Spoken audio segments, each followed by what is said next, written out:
Well, it's the start of the 55th season in the QMJHL, and it's time to get you caught up to date with what you need to know from around the league with the first Q review of the year. To say there were some coaching changes during the offseason would be a major understatement. In fact, exactly half of the league has a new face leading the charge behind the bench this weekend after a massive game of musical chairs that saw 9 of the 18 teams make a change for one reason or another.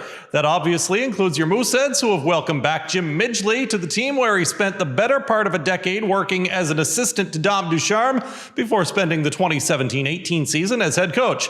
Former Mooseheads bench boss Sylvain Favreau has found a new home with Drummondville. Louis Robitaille moves from Gatineau to Cape Breton, which could make for some additional interesting moments after he played a big role in that rivalry versus Halifax last year.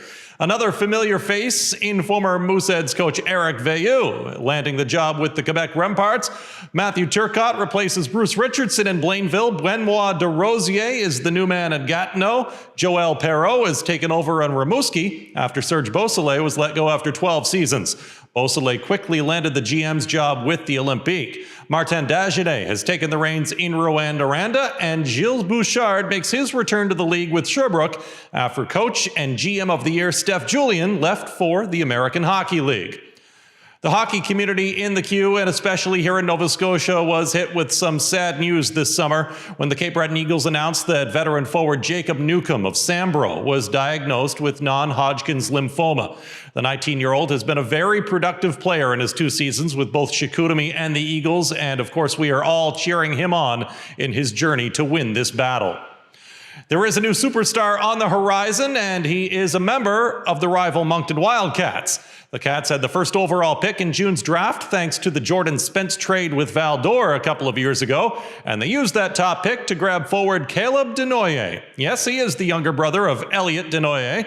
Caleb has the size and ability to become a bona fide power forward and is already being projected as a high pick in the 2025 NHL entry draft. Fighting in the Q was a big topic in the offseason, with new league commissioner Mario Cecchini announcing in August that there is a total ban on dropping the gloves. The Q explained the rule this way: as soon as a fight occurs, those engaged must be ejected from the game.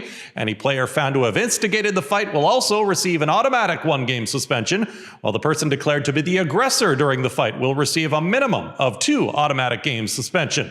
Now, obviously, not much is changing here, as fighting has become less and less part of the game for years. To put it into perspective, the Mooseheads had a grand total of 8 fighting majors last season, including just a couple here on Scotiabank Center Ice. Some interesting dates to keep in mind this year. The annual Christmas trading period opens up Sunday, December 17th, wrapping up on Saturday, January 6th.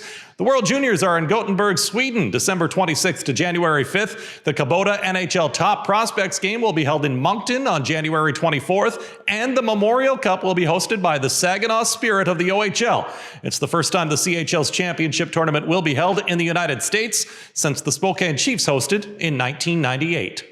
For the Q Review, I'm Scott MacIntosh.